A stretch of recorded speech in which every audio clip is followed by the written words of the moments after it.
Mga pagbasa ng mga salita ng makapangyarihang Diyos. Ang mga responsibilidad ng mga leader at manggagawa. Ang mga responsibilidad ng mga leader at manggagawa, ikasiyam. Paano tumpak na ipagbigay alam at ipatupad ang mga pagsasaayos ng gawain? Una, paano ipagbigay alam ang mga pagsasaayos ng gawain?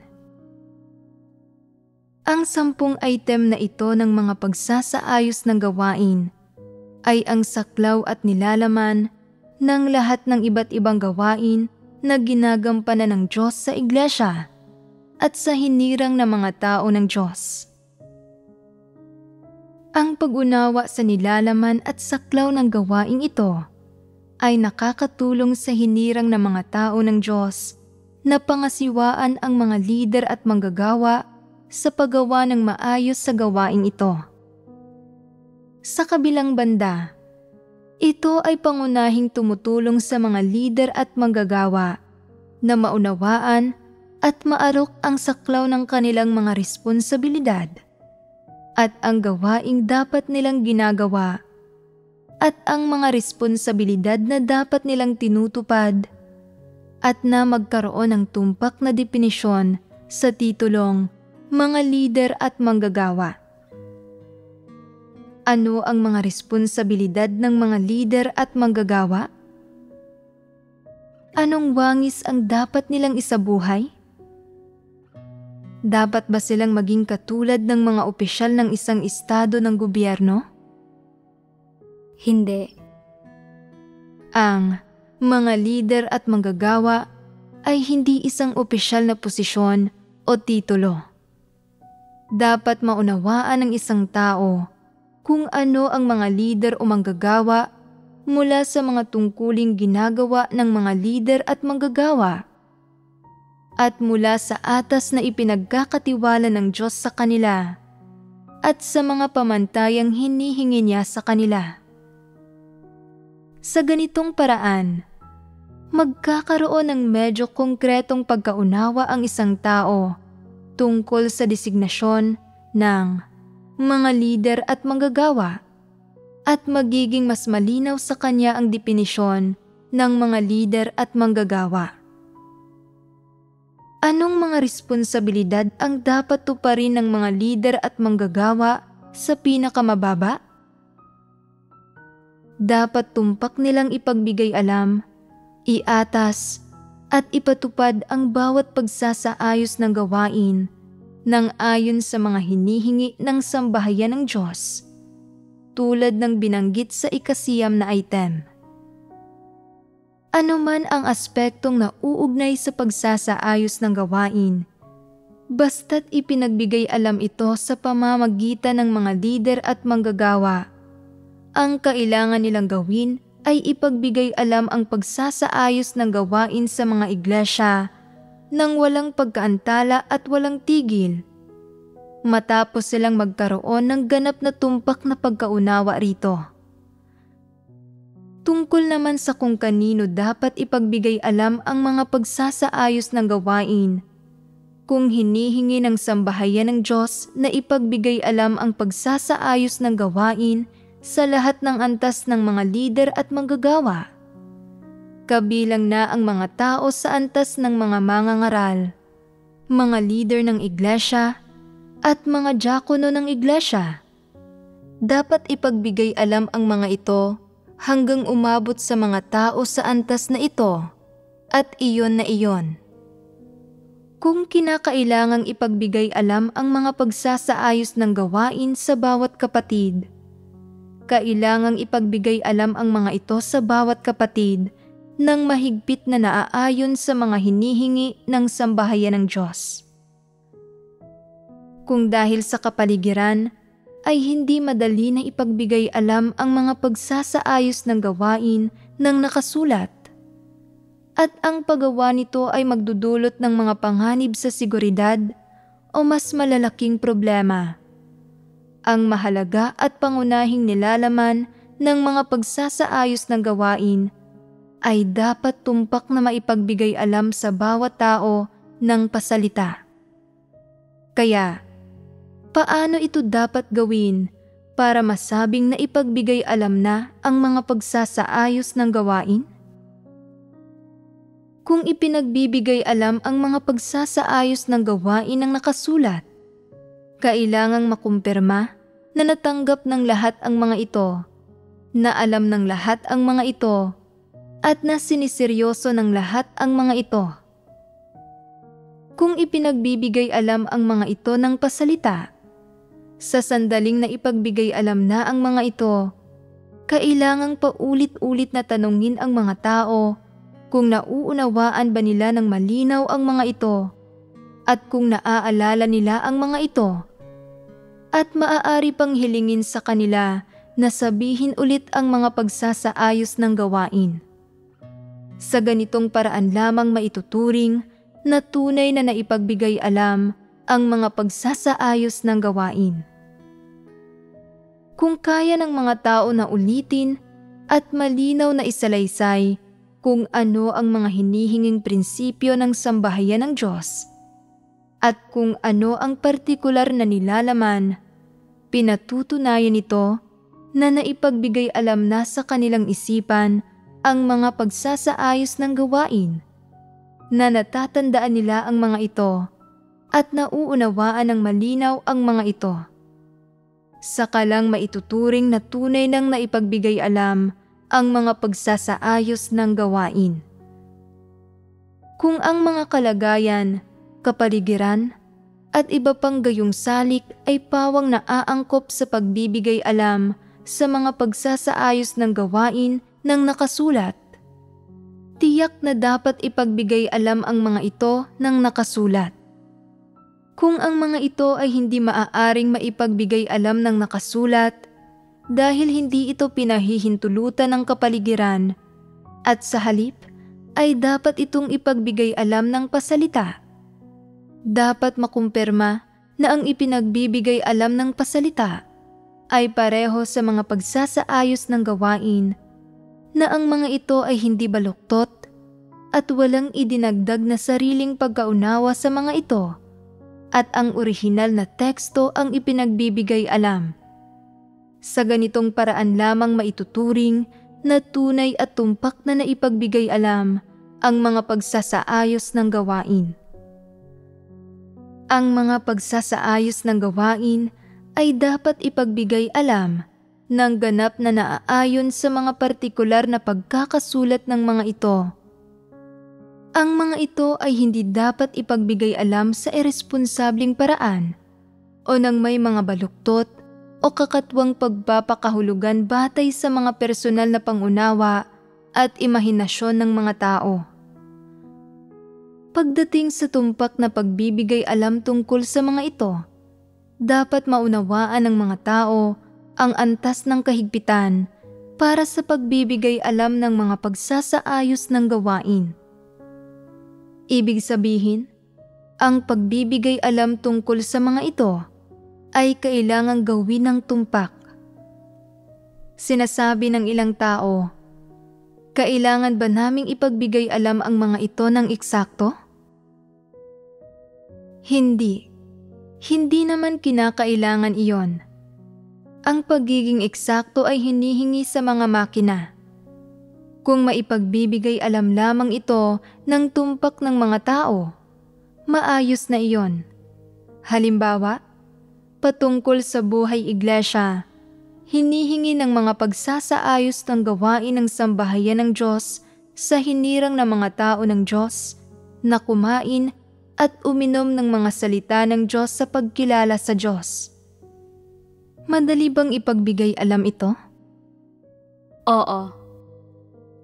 Ang mga pagsasaayos ng gawain ay nagbibigay sa mga tao ng isang saklaw at maaari nilang basahin ang lahat ng nauugnay na salita ng Diyos. Gayunpaman, kung magkakamali ng interpretasyon ang isang tao sa mga pagsasaayos ng gawain, idinadagdag ang personal niyang pagkaunawa, mga kuro-kuro at mga imahinasyon, at ipinagbibigay alam ang ilang karagdagang salita. Hindi ba't nangangahulugan ito na lumihis siya sa mga pagsasaayos ng gawain? Tumpak ba niyang ipinagbibigay alam ang mga pagsasaayos ng gawain? Ipinagbibigay alam niya ang mga pagsasaayos ng gawain nang may sarili niyang mga karagdagan. Ito ay pawang walang katuturan. Dapat basahin ng isang tao ang bawat pagsasaayos ng gawain na nagmumula sa ang itaas ng ilang beses at maging malinaw sa tamang kahulugan nito. Ang kahalagahan ng pag-aatas ng pagsasaayos na ito ng gawain at kung anong mga resulta ang nilalayo nitong makamit. At pagkatapos ay alamin ang wastong paraan ng pagsasagawa sa mga partikular na item ng gawain na isinaayos ng ang itaas.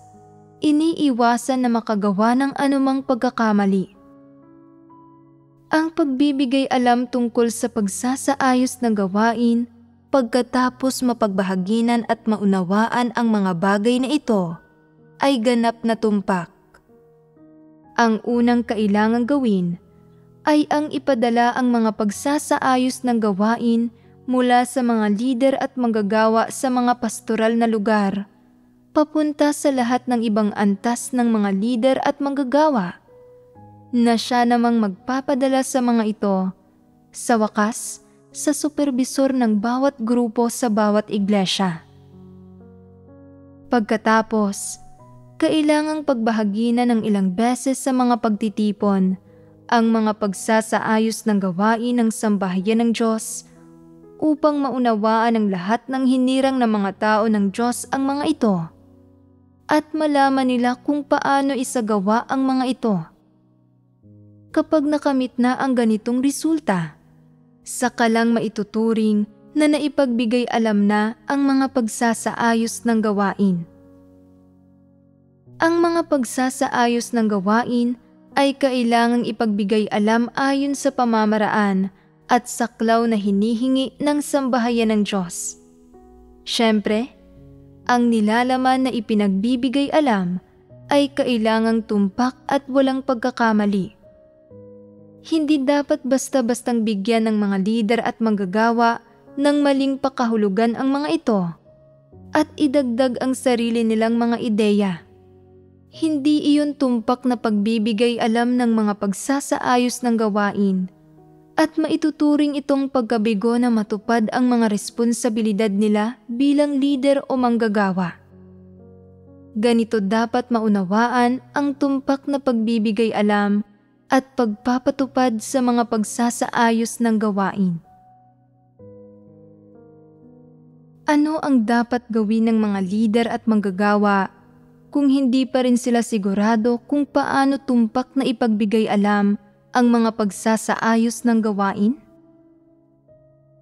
Mayroong napakasimple at napakadaling paraan para dito.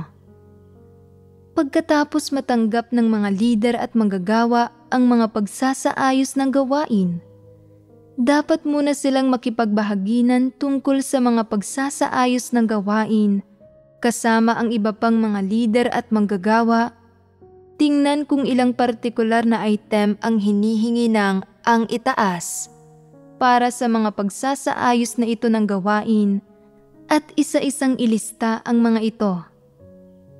Pagkatapos, batay sa mga pagsasaayos na ito ng gawain, dapat nilang isaalang-alang ang aktwal na sitwasyon ng lokal na iglesia, gaya ng mga kalagayan ng gawain ng ebanghelyo, ang iba't ibang uri ng propesyonal na gawain, at ang buhay iglesia, pati na ang kakayahan at mga kalagayan ng pamilya ng iba't ibang uri ng tao, at iba pa.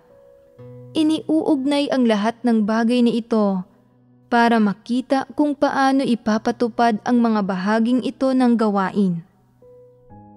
Sa pamamagitan ng pagbabahaginan, kailangang humantong ang lahat ng lider at manggagawa sa isang magkakapareho at tumpak na pagkaunawa sa mga pagsasaayos ng gawain at magkaroon ng mga kaukulang pamamaraan sa pagbibigay alam tungkol sa mga ito. Sa ganitong paraan lamang tumpak na maipagbibigay alam ang mga pagsasaayos ng gawain. Kung ang isang lider o manggagawa ay nakatanggap ng mga pagsasaayos ng gawain at nang hindi nalalaman kung ano ang partikular na nilalaman ng mga ito, bulag lang na tinitipon ang mga kapatid at iniatas at ipinagbibigay alam ang mga pagsasaayos ng gawain. Naaangkop ba ito? Ang resulta nito ay na makalipas ang 1 o 2 buwan matapos maipagbigay alam ang mga pagsasaayos ng gawain, natuklasan na may mga paglihis sa kung paano ipinatupad ang mga ito sa bawat iglesia. At nang masusing tingnan ng lider o manggagawa ang mga pagsasaayos ng gawain, saka lamang nila natuklasan na may mga paglihis sa pagbibigay alam tungkol sa mga pagsasaayos ng gawain. Kung maingat na binasa at ibinahagi ng lider o manggagawa na iyon ang mga pagsasaayos ng gawain noon, wala sanang problema. Pero dahil naging tamad at pabaya sila noong sandaling iyon, nagdulot sila ng maraming pagkakamali at paglihis sa gawain ng iglesia. At pagkatapos, kinakailangan nilang itama ang mga ito. Nagdaragdag ito ng isang ganap na di kinakailangang hakbang at sayang ito sa oras. Mas maigi sana kung direkta nilang pinagbahaginan ng malinaw ang mga pagsasaayos ng gawain at pagkatapos ay isa-isang ipinagbigay alam at ipinatupad ang mga ito. Hindi ba't isang pagkakamali kapag hindi nagawa ng maayos ang gawain? Sa makatwid, may mga hakbang para tumpak na ipagbigay alam ang mga pagsasaayos ng gawain. Kailangang magkaroon muna ang mga lider at manggagawa ng tunay na pagkaarok at tumpak na pagkaunawa sa partikular na nilalaman ng mga pagsasaayos ng gawain. At pagkatapos, kailangan nilang makaisip ng mga partikular na plano sa pagpapatupad, pamamaraan ng pagpapatupad, at mga target na individual para sa pagpapatupad. Sa ganitong paraan lamang tumpak na maipagbibigay alam ang mga pagsasaayos ng gawain. Tama ba na basta na lang bulag na mag-atas at magbigay alam ang mga lider at manggagawa ng mga pagsasaayos ng gawain kapag mayroon lang silang hindi kumpletong pagkaunawa sa mga ito? Kapag tila nakakaunawa lang sila sa mga ito? Kapag ang mga ito ay malabo at hindi malinaw sa kanila? O kapag sadyang hindi nila nauunawaan ang mga partikular na hinihingi at nilalaman ng mga ito? Hindi ito tama. Magagampanan ba ng maayos ng gayong mga lider at manggagawa ang gawain? Malinaw na hindi. Kaya naman, sa mga sitwasyong hindi alam ng mga kapatid kung ano ang mga partikular na hinihinging pamantayan at prinsipyo sa mga pagsasaayos ng gawain o kung paano mismo isasakatuparan ang mga ito, ang mga lider at manggagawa ay magkakaroon na ng tumpak na pagkaunawa sa mga pagsasaayos ng gawain, pati na ng mga konkretong plano at hakbang para sa pagpapatupad ng mga ito. Sa ganitong paraan lamang maisasakatuparan ng mga lider at manggagawa ang unang hakbang. Iyon ay ang pagbibigay alam tungkol sa mga pagsasaayos ng gawain. Sa sandaling na ipagbigay alam na ang mga pagsasaayos ng gawain at tumpak nang nauunawaan ng mga kapatid ang nilalaman ng mga pagsasaayos ng gawain at mayroon na silang kaunting kaalaman sa katuturan, halaga, at mga pamantayan ng paggawa ng sambahayan ng Diyos sa gawaing ito.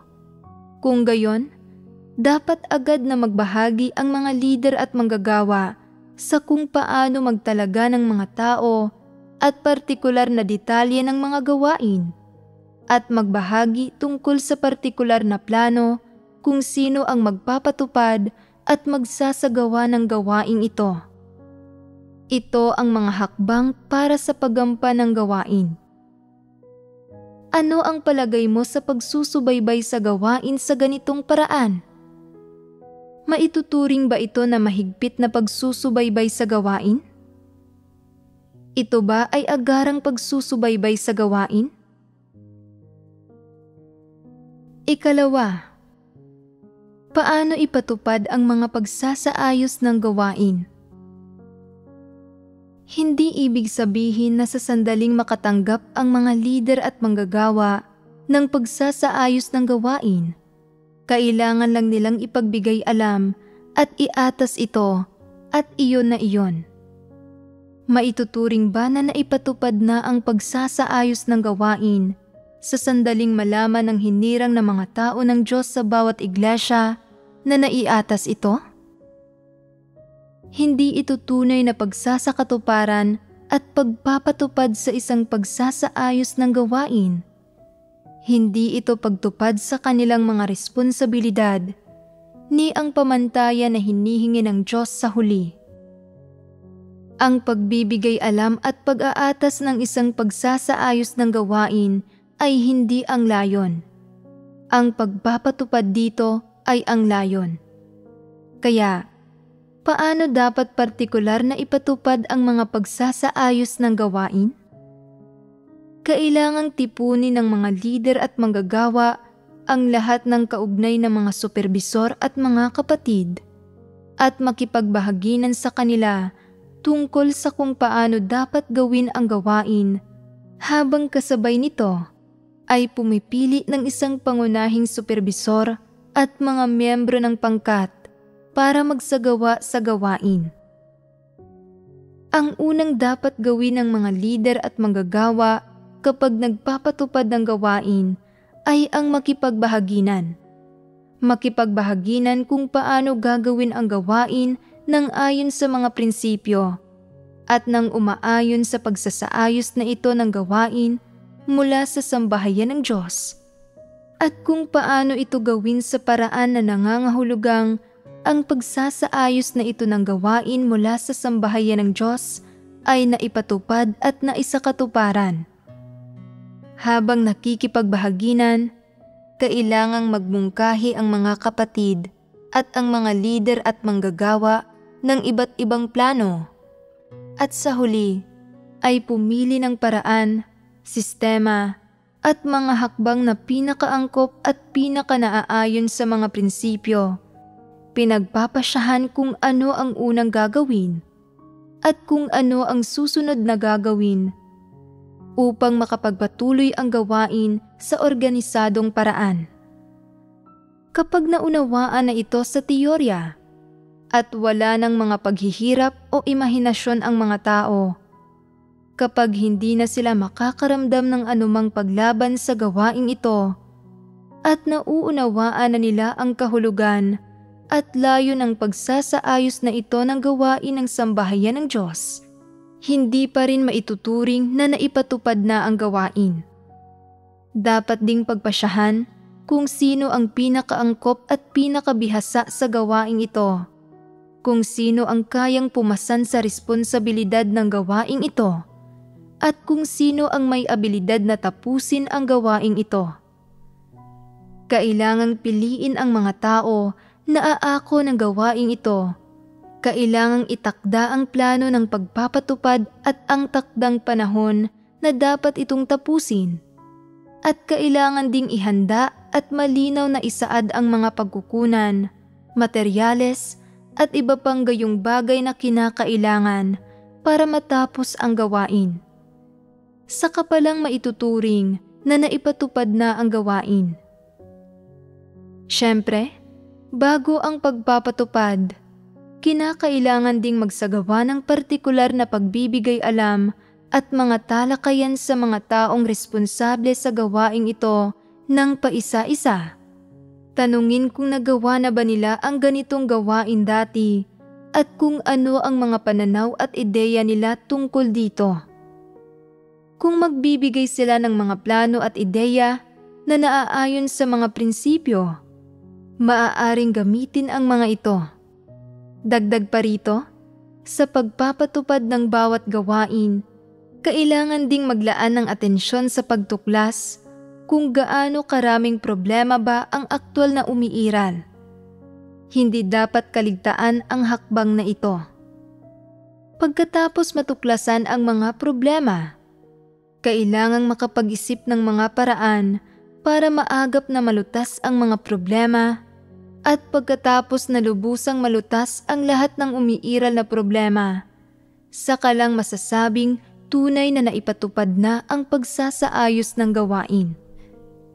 Higit pa rito, hindi ba't kailangan mo ring hanapin kung paano gawin ang gawaing ito nang naaayon sa mga hinihinging prinsipyo ng sambahayan ng Diyos?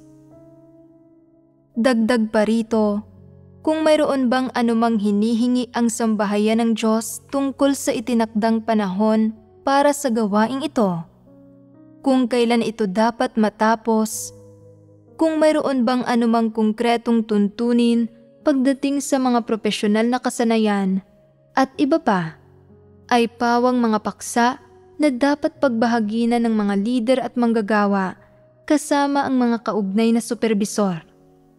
Ito ang pagpapatupad.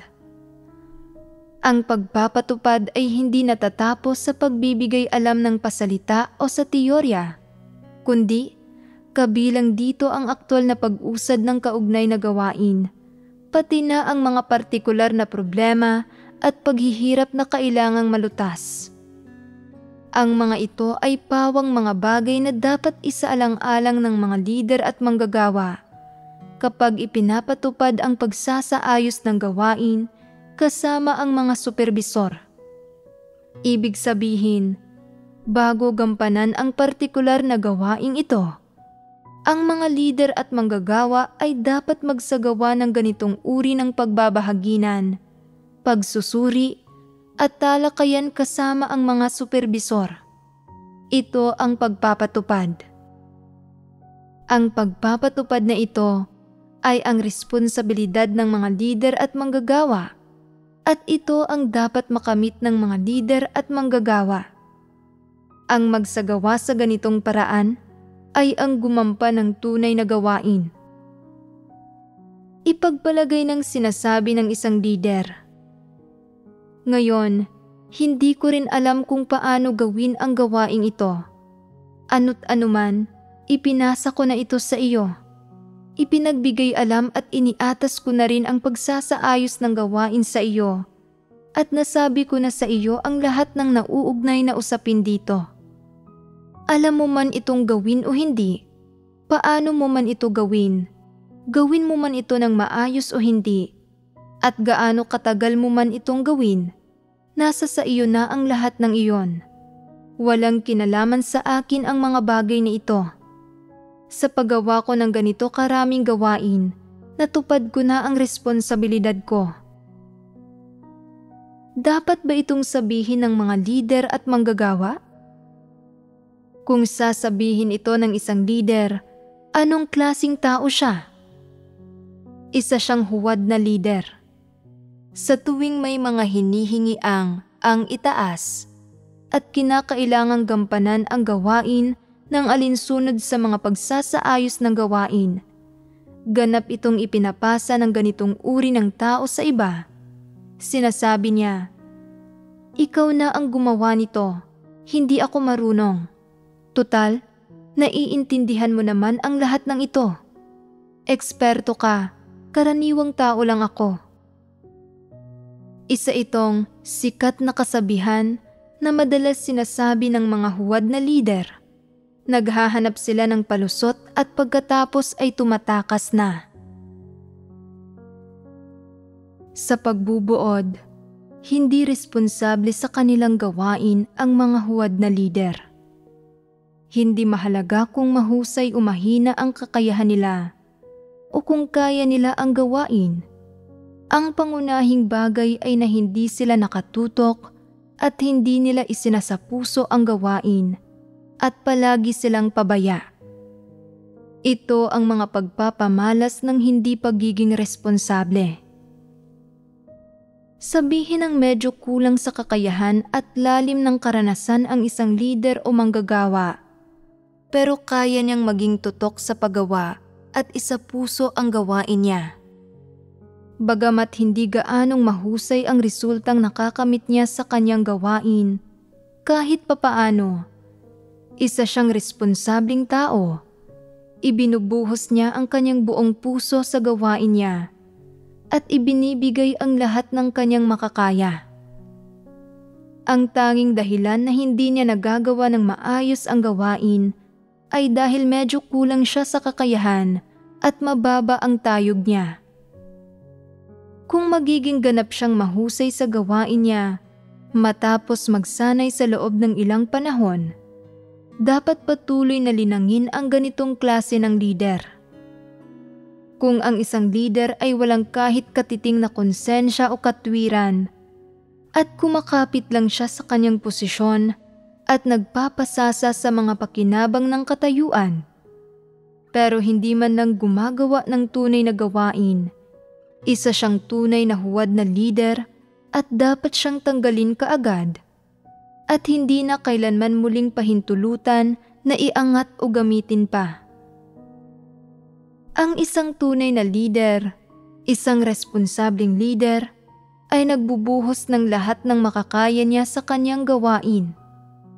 Iniaalay niya ang isipan niya rito, naghahanap siya ng iba't ibang paraan para isakatuparan ang atas ng Diyos, at ginagawa niya ang pinakamalaking pagsisikap na makakaya niya. Sa ganitong paraan, tinutupad niya ang kanyang mga responsibilidad. Habang ipinatutupad ang mga pagsasaayos ng gawain ng sambahayan ng Diyos, oobserbahan at susubaybayan din ng mga responsableng leader ang estado ng pagpapatupad. Kung lilitaw ang isang di inaasahang sitwasyon, magagawa nilang gamitin ang mga hakbang at solusyon sa pagtugon, sa halip na tumakas at maghugas kamay tungkol sa usapin. Ang pagpapatupad ng gawain sa ganitong paraan ay tinatawag na pagiging responsable. Kapag iniatas ang isang pagsasaayos ng gawain, dapat ituring ng mga lider at manggagawa ang gawaing iyon bilang ang pinakamahalagang gawain sa kasalukuyan at pangasiwaan ito. Dapat nilang personal na subaybayan ito, maging responsable para dito mula umpisa hanggang katapusan, at bitiwan lang ang gawain kapag nasa tamang landas na ito, at kapag marunong na ang mga leader ng bawat pangkat kung paano ito gampanan. Subalit pagkatapos itong bitiwan, kailangan pa ring maunawaan ng mga leader at manggagawa ang estado ng gawain at inspeksyonin ito paminsan-minsan. Sa ganitong paraan lamang matitiyak na maayos na nagagawa ang gawain. Ang mga leader at manggagawa na hindi umaalis sa kanilang posisyon, nagpupursige mula umpisa hanggang katapusan, naglalagay sa gawain sa tamang landas. Ito ay tinatawag na paggawa ng tunay na gawain. Sa panahong ito, kailangan ding asikasuhin at suriin ng mga leader at manggagawa ang pag-usad ng iba pang item ng gawain. Anuman ang mga paghihirap o problemang lumilitaw sa gawain, dapat mabilis na pumunta ang mga leader at manggagawa sa lugar ng gawain para magbigay ng direksyon at solusyon. Kailangang tutukan ng pangunahing leader ang pinakakritikal na gawain at kasabay nito, kinakailangan din niyang subaybayan, unawain, inspeksyonin at pangasiwaan ang iba pang gawain ng iglesia at tiyakin na ang lahat ng ito ay magpapatuloy ng normal. Pagdating sa pinakakritikal na gawain, kailangang personal na gumawa ang pangunahing leader sa lugar ng gawain at pamunuan ang gawaing ito. At lalo na pagdating sa mga kritikal na parte ng gawain, tiyak na hindi siya dapat umalis sa lugar ng gawain. Kung hindi sapat ang isang tao, dapat magsaayos ng isa pang tao na makikipagtulungan sa kanya at mamamahala sa gawain.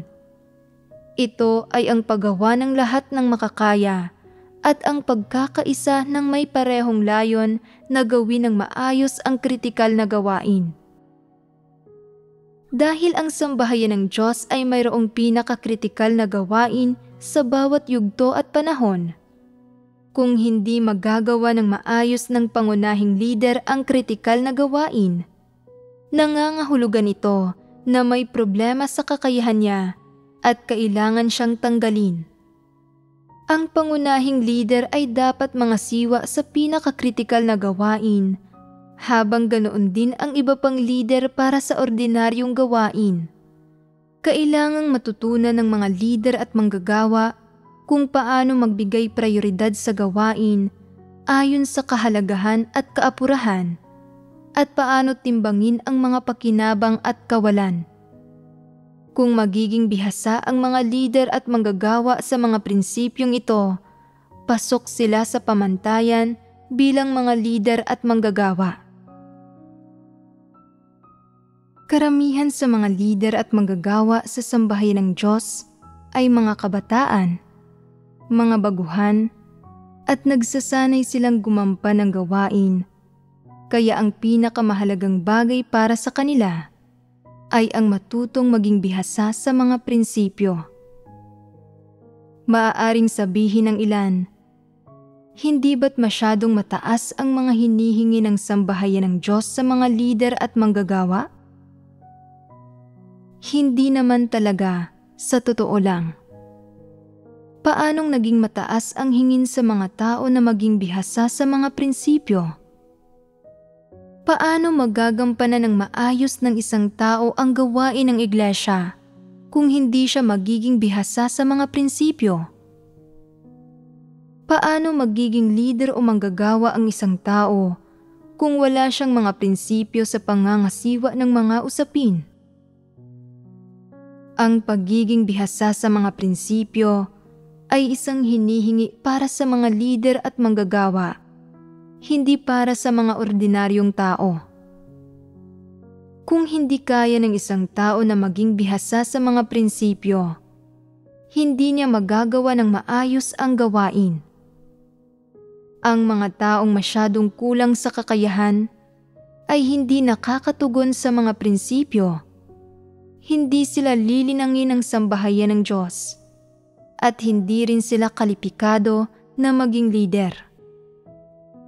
Palaging nararamdaman ng ilang tao na mahirap maging lider at may dalawang dahilan para dito.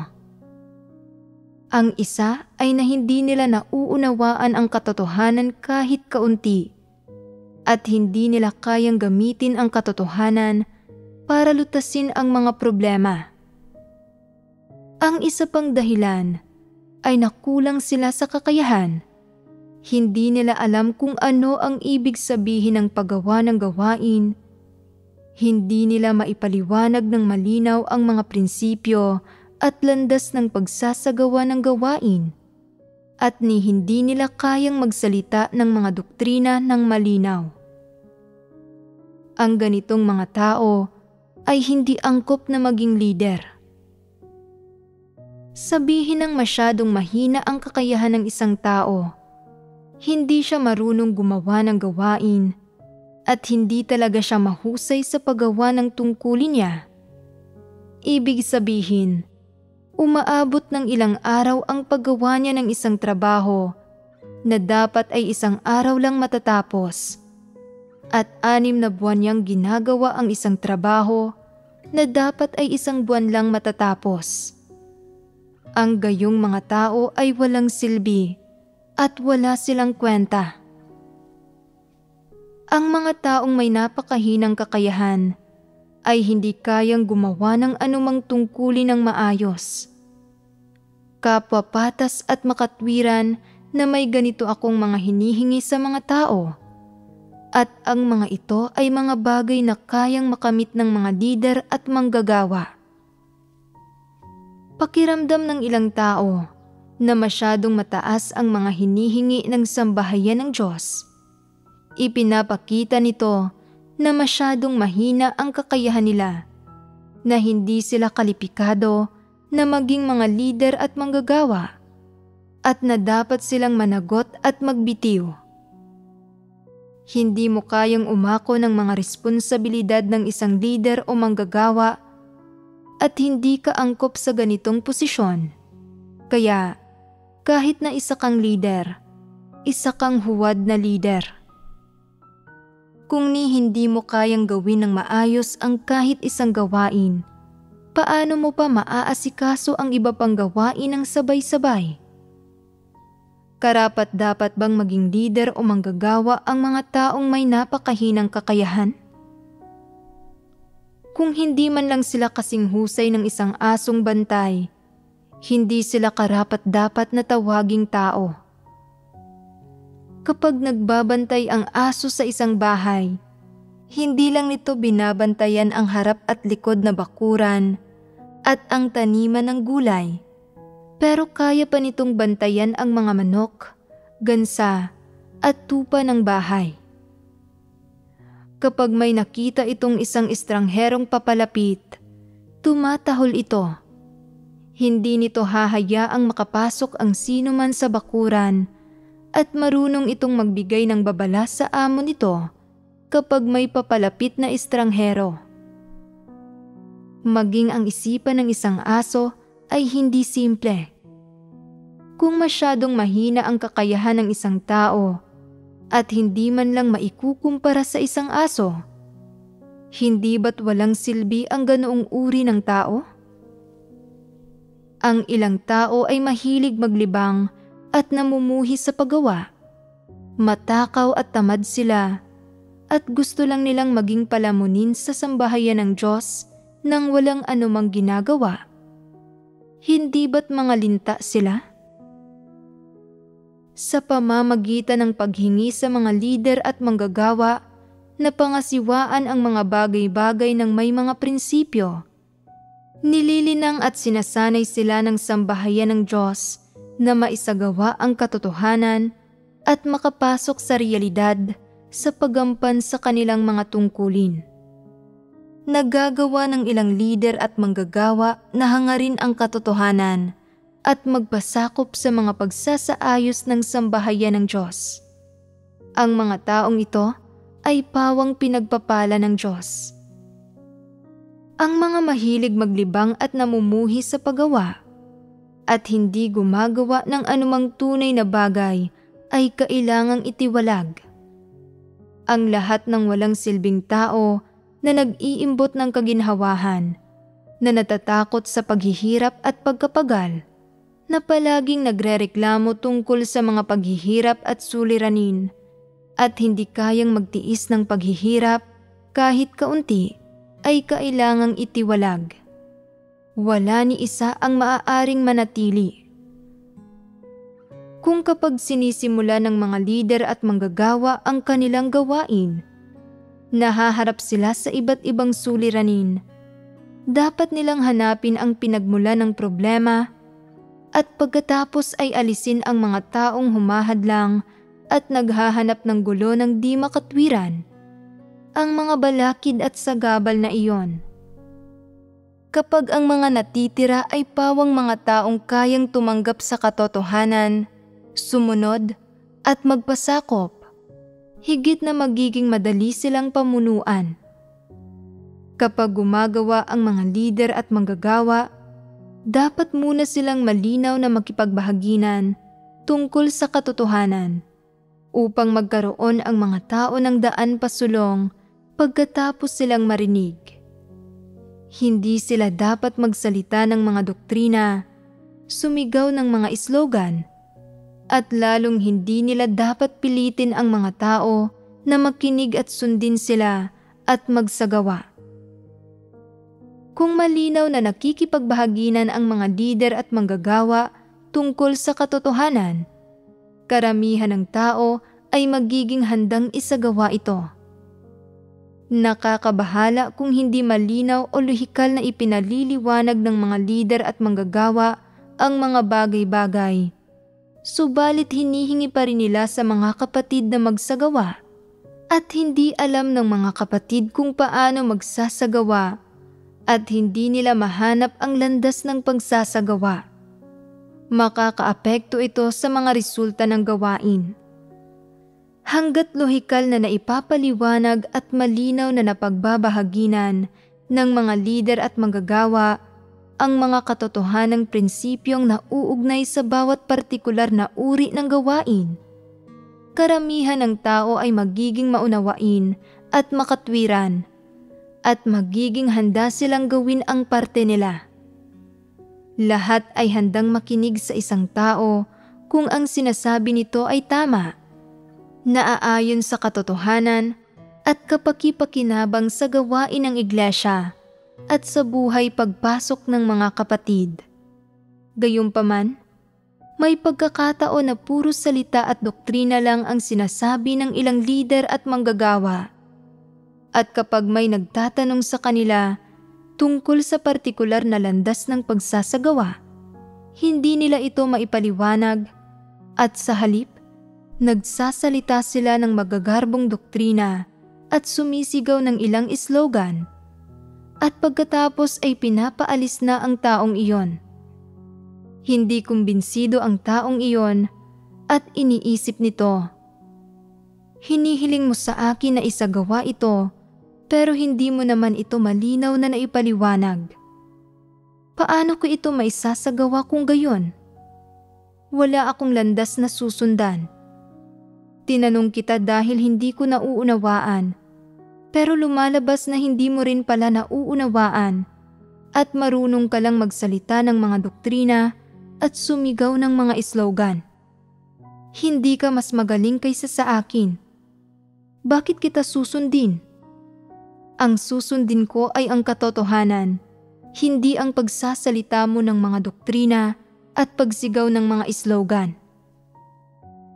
Nangyayari ang ganitong uri ng sitwasyon kung maiiwasan ng mga lider at manggagawa ang pagsasalita ng mga walang kabuluhang doktrina, kung makakapagsalita sila ng totohanan at malinaw na makikipagbahaginan sa mga prinsipyo at landas ng pagsasagawa, magagawang sumunod ng karamihan ng tao. Sa makatwid, ang gawain ng iglesia ay talagang madaling gawin. Hanggat taimtim na naipapatupad ng mga lider at manggagawa ang mga pagsasaayos ng gawain, na panghahawakan ang kanilang mga tungkulin sa gawain at nakakalahok sa partikular na gawain, tiyak na magagawa nila ng maayos ang gawain. Ang nakakabahala ay kung ang mga lider, manggagawa at superbisor ay iresponsable at umaastang nakatataas, na marunong lang magsalita ng mga doktrina at sumigaw ng mga slogan at hindi nakikilahok sa partikular na gawain sa mismong lugar. Kung gayon, siguradong magkakaroon ng mga problema sa gawain. Ito ay dahil ang mga nasa ibaba ay hindi nakakakilatis sa ganitong mga uri ng bagay. Kailangan nila ng isang taong magtuturo sa kanila ng daan. Kailangan nila ng isang sandigan. Kailangan nila ng isang taong personal na mamumuno sa kanila at magsasabi sa kanila kung ano ang gagawin. Kailangan nila ng isang taong mangangasiwa at mag-iinspeksyon. Kung hindi, hindi maipapatupad ang gawain. Kung inaasahan mo na pwede kang basta nalang sumigaw ng ilang doktrina at slogan mula sa isang posisyon ng katayuan, at pagkatapos ay kikilos ang mga tao sa ibaba at gagawin ang sinasabi mo, mangarap ka lang. Ang mga tao sa ibaba ay parang mga makina. Kung walang magpapagana sa kanila, hindi sila kikilos. Kung ang mga naglilingkod bilang mga lider at manggagawa ay hindi man lang ito makilatis, lubha silang walang kabatiran. Kapag gumagawa ang mga huwad na lider, hindi nila makilatis ang anumang bagay. Hindi nila alam kung anong gawain ang kritikal at kung ano ang gawain ng pangkalahatang usapin. Hindi rin nila magawang unahin ang mga gampanin ayon sa kahalagahan at kaapurahan. Ano man ang gawin nila, wala silang mga prinsipyo. Hindi nila maipaliwanag ng malinaw ang landas ng pagsasagawa at nagsasalita lang sila ng mga doktrina at sumisigaw ng mga slogan. Nagsasabi lang ng ilang hindi praktikal na bagay. Dahil dito, wala silang magawang anumang gawain at maaari lamang silang itiwalag. Ang mga lider at manggagawa ay kailangang matutong magsaayos at magpatupad ng gawain at kailangan nilang matutong mag-inspeksyon at mamuno sa gawain at personal na lumutas ng mga problemang lumilitaw. Tanging ang ganitong mga lider at manggagawa ang makakagawa ng tunay na gawain at ganap na makakakumbinsi sa mga tao. Kung ang isang lider ay hindi kayang mamuno sa gawain o tumuklas at lumutas ng mga problema, at kung nagagawa lang niyang patuloy na sermonan at pungusan ang iba, at sinisisi niya ang iba kapag siya mismo ang pumapalpak, ito ay pagiging lider na walang kakayahan. Ang gayong lider ay isang taong walang silbi, isa siyang huwad na lider at dapat siyang itiwalag. Kung hindi ka marunong gumawa ng ilang partikular na gawain, kahit papaano, kailangan mong maghanap ng 2 angkop na tao na kikilos bilang mga katuwang mo para tulungan kang gawin ng maayos ang partikular na gawaing ito. At kahit papaano, kailangan mo munang pangasiwaan at alisin ang mga nakahahadlang na tao na lumilikha ng mga kaguluhan. Hindi ba't ito ang paraan ng paglikha ng mga paborableng kondisyon para magawa ng maayos ang gawaing ito? Kung kapag nakakahanap ka ng mga taong kayang gumawa ng tunay na bagay, agad mo silang iniaangat at kung agad mong pinangangasiwaan at pinapaalis ang mga nagsasanhi ng mga kaguluhan at pagkagambala, lalong mababawasan ang mga suliranin kapag patuloy mong ginagawa ang gawaing ito. Ang mga lider na lubhang kulang sa kakayahan ay hindi nakakagawa ng ganito. Natatakot silang makasakit ng damdamin ng iba at kapag nakakakita sila ng isang masamang taong palagi ang nagsasanhi ng mga kaguluhan at pagkagambala, hindi nila pinangangasiwaan ito. Hindi rin nila matukoy kung sino ang may kakayahang gumawa ng tunay na bagay at hindi nila alam kung sino ang nararapat na iangat para mga siwa sa gawain. Ang ganitong mga lider ay bulag at wala silang kakayahang gumampan ng gawain nila.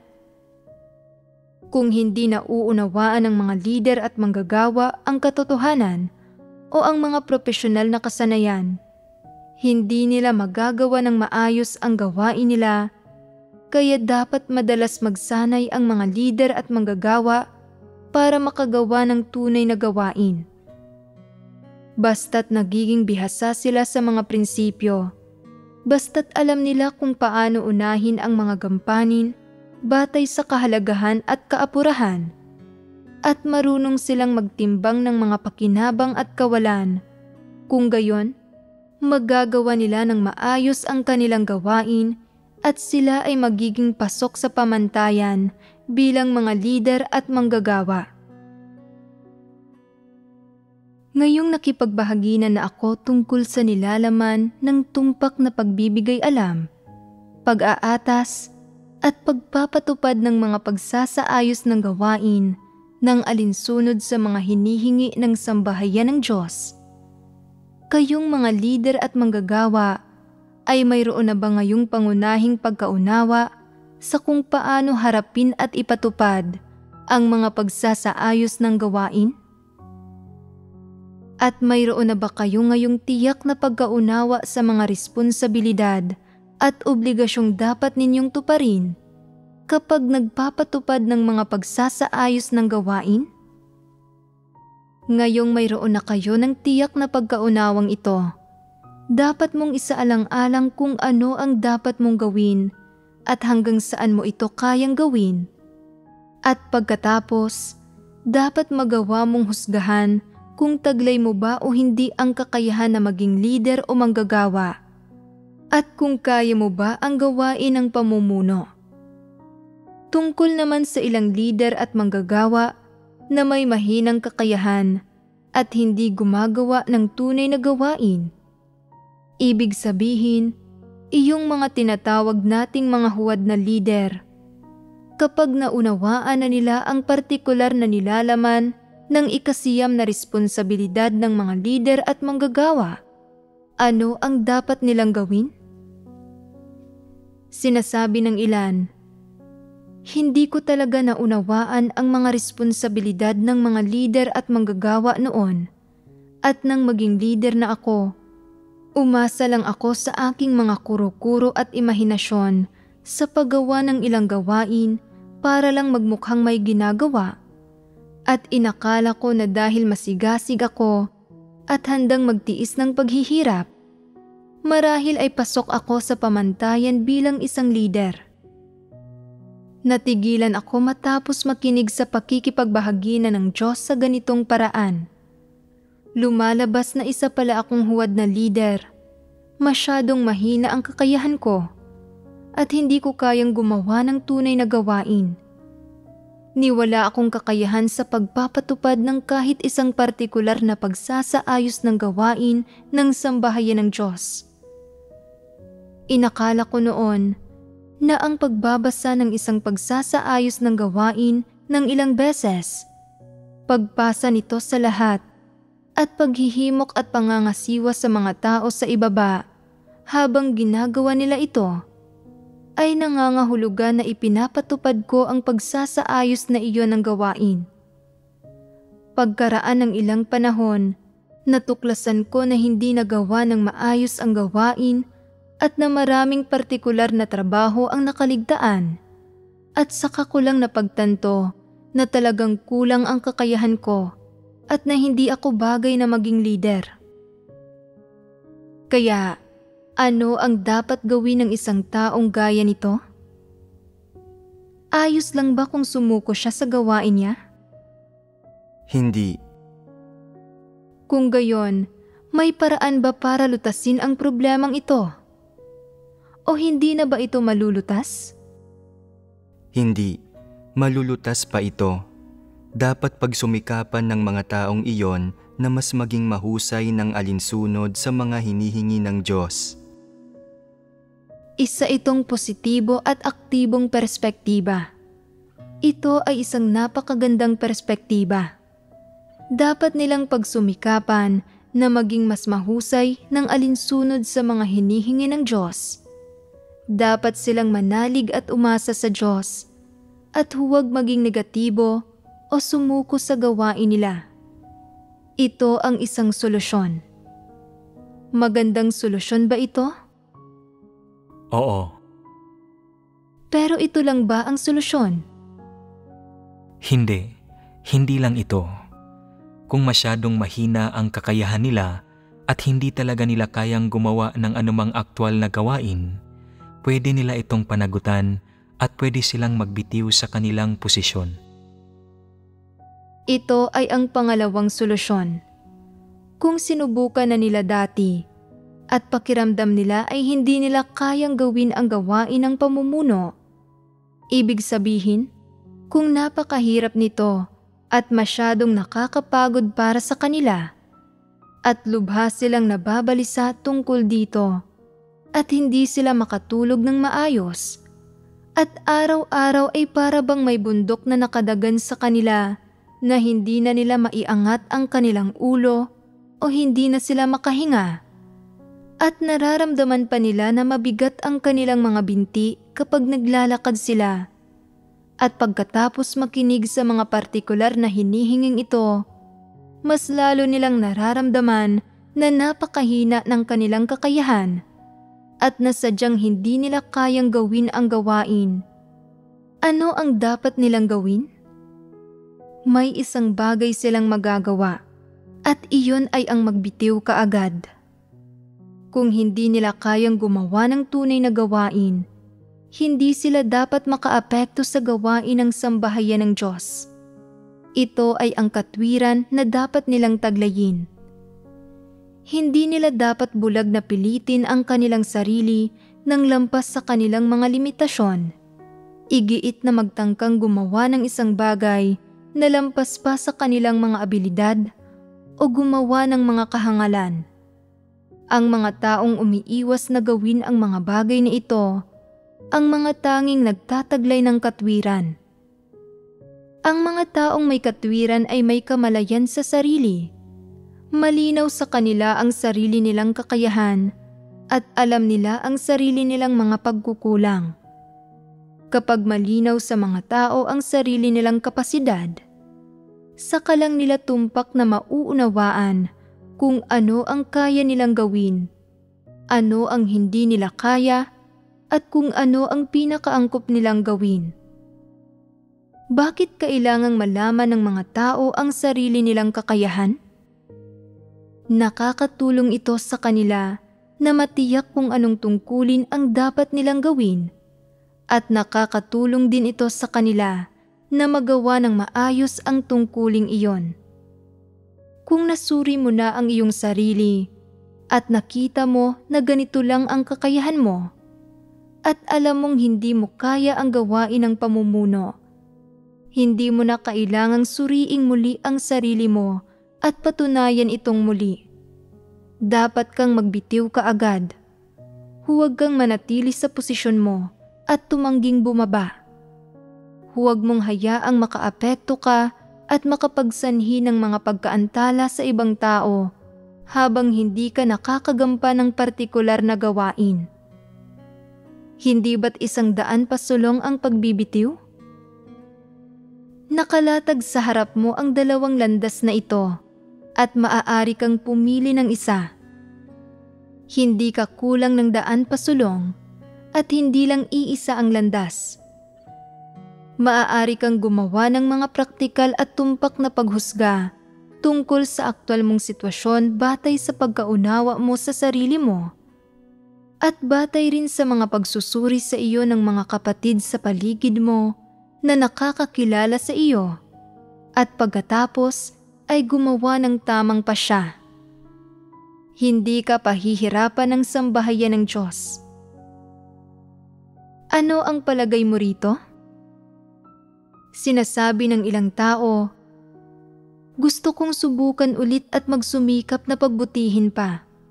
Sa tingin ko kaya ko ito. Hindi ko lang talaga gaanong binigyang pansin ang paghahangad sa katotohanan noong mga nagdaang taon na iyon. At matapos akong maging leader, hindi ko pa rin alam kung paano hanapin ang katotohanan at gumawa ako sa magulong paraan.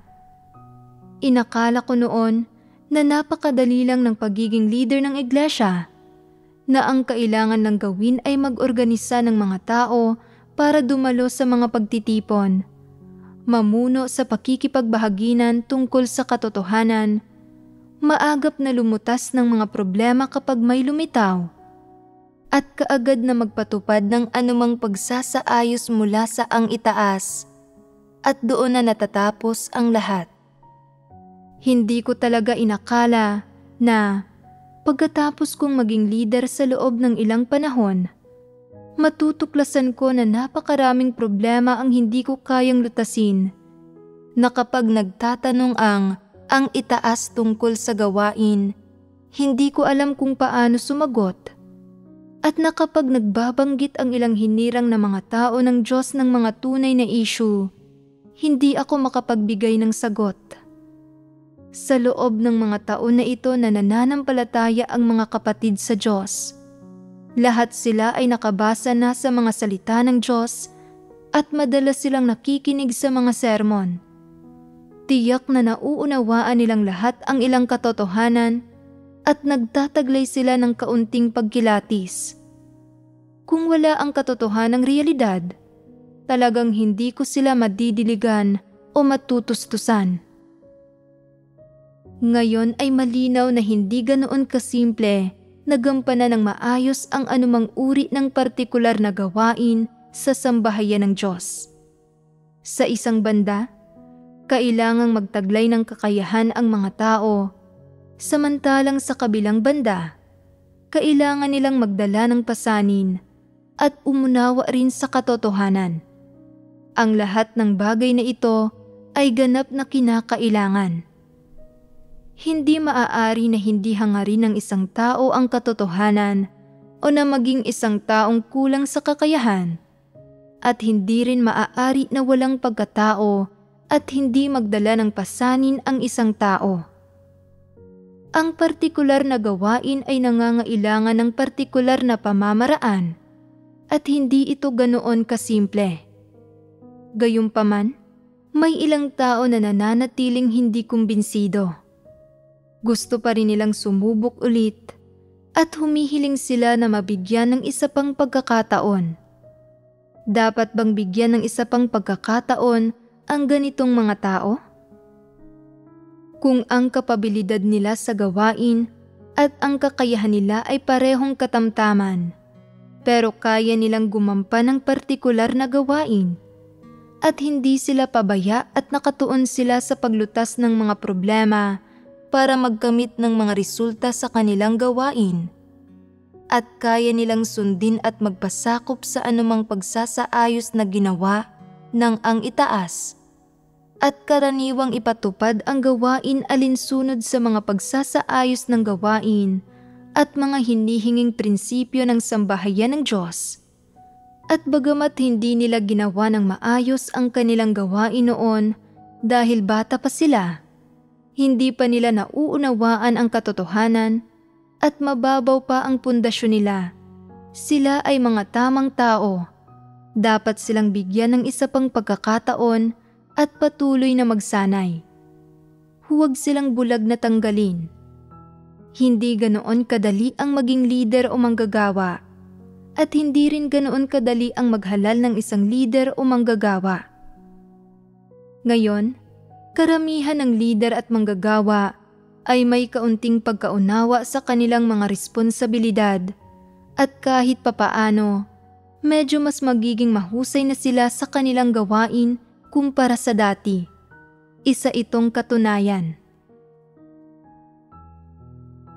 Ngayong natapos na akong magbahagi tungkol sa mga katotohanang prinsipyong kaugnay sa ikasiyam na responsibilidad ng mga lider at manggagawa, tumpak na ipagbigay alam, iatas, at ipatupad ang iba't ibang mga pagsasaayos ng gawain ng sambahayan ng Diyos alinsunod sa mga hinihingi nito, magbigay ng patnubay, pangangasiwa, at panghihikayat, at mag-inspeksyon at magsubaybay sa estado ng pagpapatupad sa mga ito.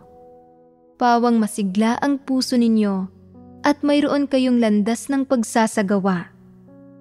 Hindi lamang ninyo natutupad ang inyong tungkulin ngayon at hindi lamang kayo nagkakaroon ng buhay pagpasok, kundi dapat din kayong magkaroon ng kaunting kaalaman o pagkilatis sa mga lider at manggagawa, at kahit papaano, dapat nagtamo na kayo ng kalinawan at pagkaunawa sa mga responsibilidad na dapat tuparin ng mga lider at manggagawa at ang gawaing dapat nilang gawin. Sa madaling salita, nakakatulong at nakakabuti sa bawat isa sa hinirang na mga tao ng Diyos ang malaman kung gumagawa ba ng tunay na gawain ang mga lider at manggagawa o hindi. At sa ganitong paraan, ang pagkaunawa nila sa mga responsibilidad ng mga lider at manggagawa ay hindi na magiging hungkag, kundi magiging mas konkreto.